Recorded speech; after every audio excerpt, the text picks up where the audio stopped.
Bottom line is this. I think it gets to the heart of the issue, which is that we stand opposed to violating people's civil rights. I think that's the key issue here is I have a concern when I've arrested people who have raped and murdered children, and I can't hold them incognito. Yet somebody can designate a citizen as a possible terrorist and hold them indefinitely without a hearing.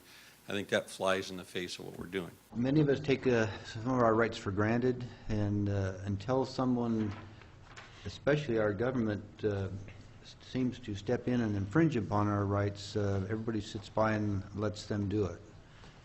This is one of those issues I think we, as a local government, I think, and as citizens, we need to step up and say no. I'd like to make a comment or two.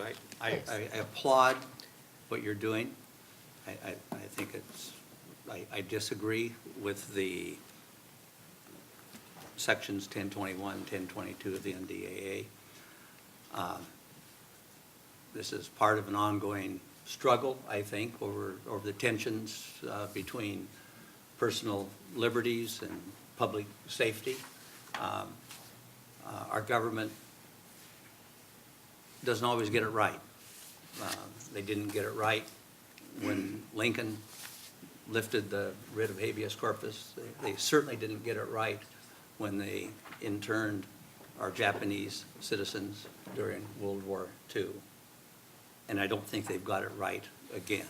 It is unlawful for any person to arrest or capture any person in Klamath County or any citizen of Klamath County within the United States with the intent of detention under the law of war, or any person actually subject to Klamath County under the disposition of the law of war, or subject any person or target, or any person or targeted killing in Klamath County or citizens of Klamath County within the United States.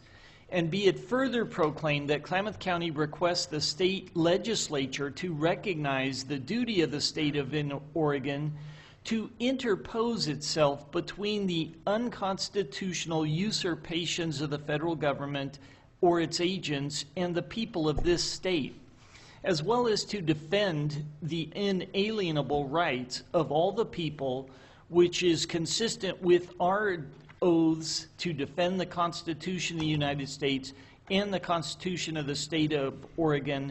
Another comment. I think we've seen just a continual short steps towards encroachment upon our rights as citizens, and this is just another example of that from our federal government. And this NDAA wasn't necessarily all a bad piece of legislation. It's normally does funding of the military and things like that, but they slip in little things like this that a lot of citizens just don't. Who's going to read a lot of this legislation?